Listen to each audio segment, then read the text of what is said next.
සුබ දවසක් ඔයාලා හැමෝම ජානකීස් කිචන් මගේ YouTube channel එකට බොහොම ආදරෙන් පිළිගන්නවා. ඉතින් මම අද ඔයාලට අරගෙන ආවේ cheesy omelette එකක් හරිම පහසුවෙන් හදාගන්න විදිහ. ඉතින් මේ easy cheesy omelette එක හදන්න මම බිත්තර දෙකක් mozzarella cheese මේස් හැඳි දෙකක් වගේ පාවිච්චි කරනවා. ඉතින් ඔයාලට කැමති cheese වර්ගයක් පාවිච්චි කරන්න පුළුවන්. ඉතින් මේස් හැඳි දෙකට වඩා වැඩි ප්‍රමාණයක් වුණත් ඔයාලට දාන්න පුළුවන්. බිත්තර දෙක මම මේ වගේ ග්ලාස් එකකට දාලා හොඳින් විස්ක් කරනවා. ඉතින් බෝල් එකකට උනත් දාලා විස්ක් කරගන්න පුළුවන්. ඉතින් මෙන්න මේ වගේ හොඳට බිත්තර දෙක විස්ක් කරගන්නවා. අඟල් 10 වගේ ඩයමීටර් එක තියෙන සෝස් පෑන් එකක් මීඩියම් හයි හීට් එකේ රත් වෙන්න තියලා තෙල් ටිකක් ස්ප්‍රේ කරලා සෝස් පෑන් එක පුරාවටම තෙල් ටික පිහදනවා.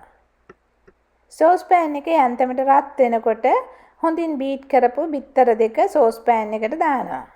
ඊළඟට මේ වගේ කුකින් ටර්න් එකක් හරි ස්පැචුලා එකක් හරි අරගෙන වටේට ඝන වෙලා තියෙන බිත්තර මෙන්න මේ විදිහට සෙන්ටර් එකට කරනවා.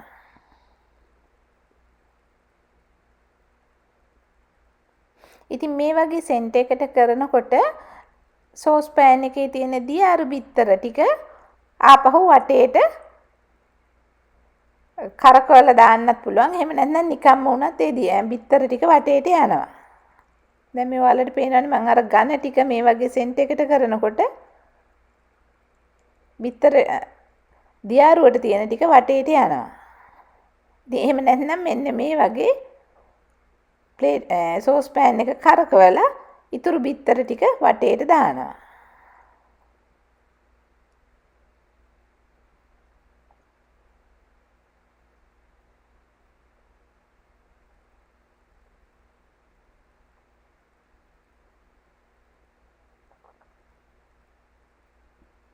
ඊළඟට මොසරෙල්ලා චීස් මේස හැඳි දෙකක වගේ ප්‍රමාණයක්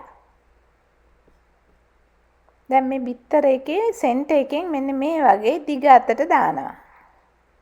ඉතින් චීස් ප්‍රමාණය ඔයාලට කැමති විදිහට අඩු වැඩි කරගන්න පුළුවන්.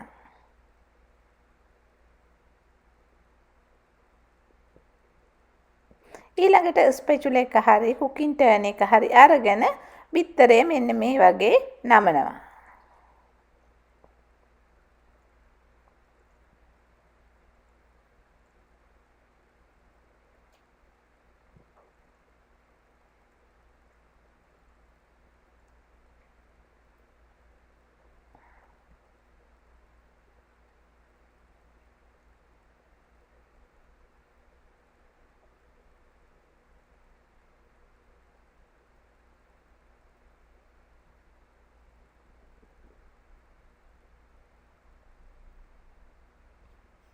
ඉතින් මේ විදිහට easy cheesy egg omelette එකක් හරිම පහසුවෙන් ඔයාලට හදාගන්න පුළුවන්.